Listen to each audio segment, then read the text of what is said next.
Neste vídeo vamos perceber o processo catabólico da fermentação, conhecer as principais etapas, o seu balanço energético e distinguir fermentação alcoólica de fermentação lática. Eu sou a Telma Rodrigues, sou professora de Biologia e Geologia e vou tentar ajudar. Tanto a fermentação como a respiração são processos catabólicos de obtenção de energia. Quando falamos em catabolismo, falamos num conjunto de reações metabólicas nas quais moléculas orgânicas complexas são transformadas em moléculas mais simples com libertação de energia.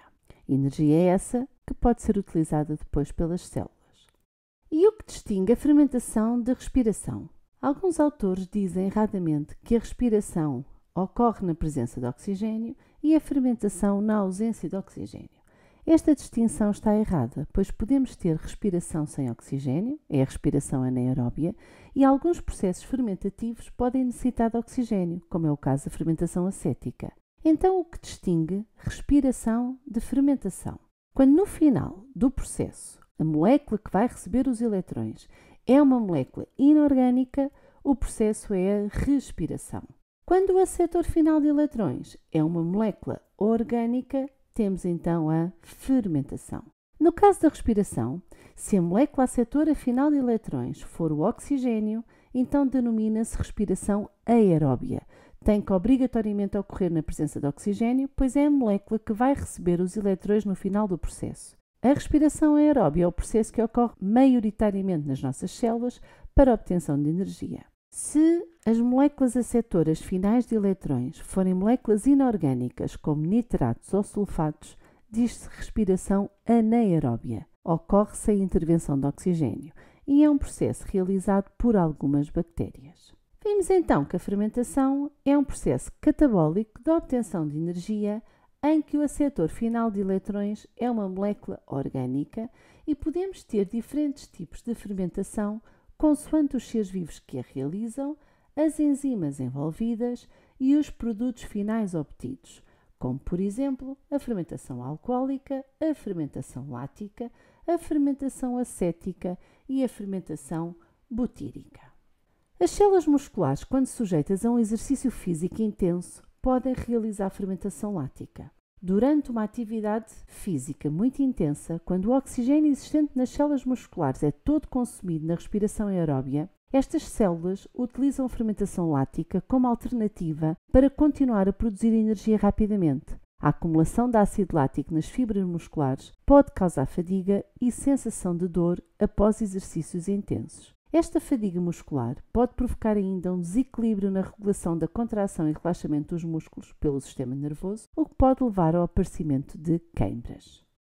Algumas bactérias e alguns fungos, como a levedura Saccharomyces cerevisiae, que se vê aqui nesta imagem ao microscópio óptico, conseguem crescer tanto na presença quanto na ausência de oxigênio, adaptando o seu metabolismo conforme o ambiente. São, por isso, seres anaeróbios facultativos. Produzem energia através de respiração aeróbia se o oxigênio estiver presente, mas podem mudar para a fermentação se o oxigênio estiver ausente.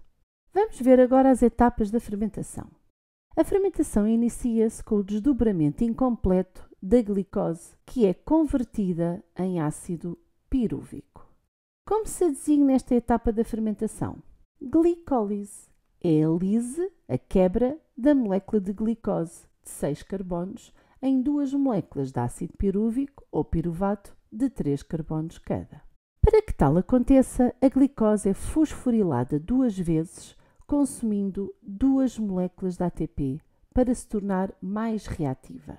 Primeiro, a glicose é convertida em glicose fosfato e depois em frutose bifosfato. Esta etapa prepara a molécula para ser dividida em 2 moléculas menores. De seguida, a frutose bifosfato é dividida em 2 moléculas de 3 carbonos, o gliceraldeído 3-fosfato, G3P.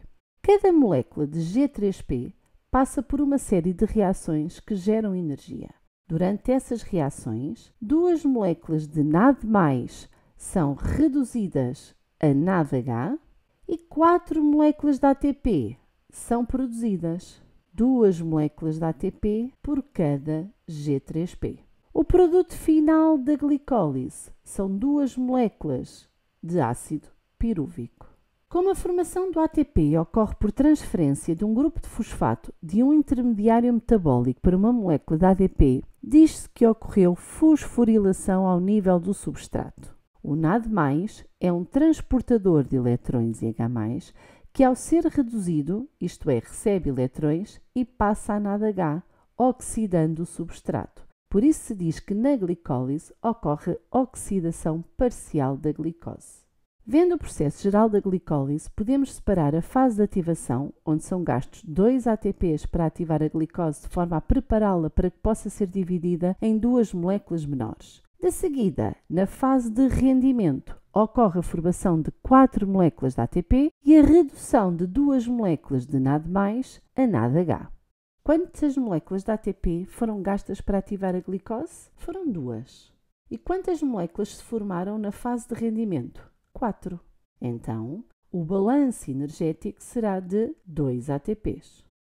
Na segunda etapa da fermentação, as moléculas de NADH formadas na glicólise transferem os seus eletrões para o ácido pirúvico, permitindo a regeneração do NAD+, essencial para a continuidade da glicólise.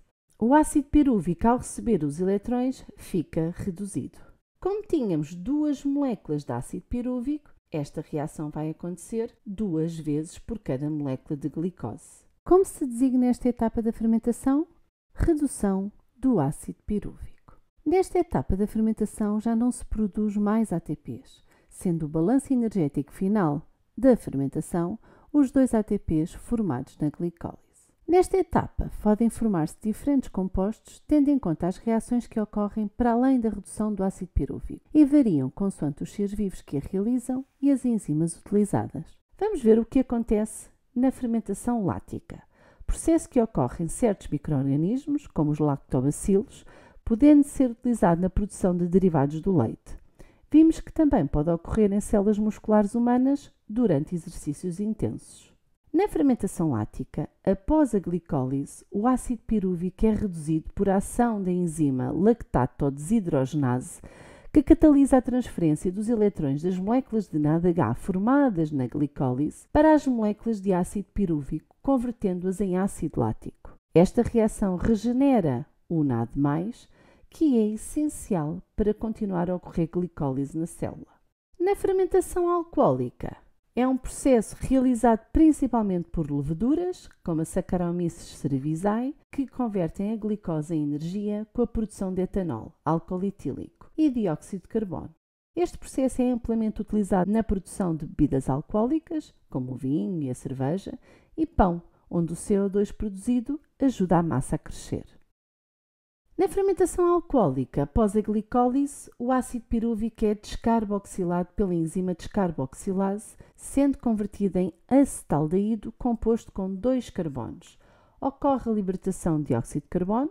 O acetaldeído é depois reduzido a álcool etílico ou etanol pela enzima álcool desidrogenase, utilizando os eletrões do NADH formados na glicólise, que é oxidado a NAD+. Mais uma vez, a regeneração do NAD+, permite que a glicólise continue, mantendo-se a produção de ATP. Comparando os dois processos e as suas equações gerais. Na fermentação lática, a partir de uma molécula de glicose, formam-se 2 moléculas de ácido lático e 2 moléculas de ATP. Já na fermentação alcoólica, a partir de uma molécula de glicose, formam-se 2 moléculas de dióxido de carbono, 2 moléculas de álcool etílico e 2 ATPs. Ficou percebido? Espero que sim.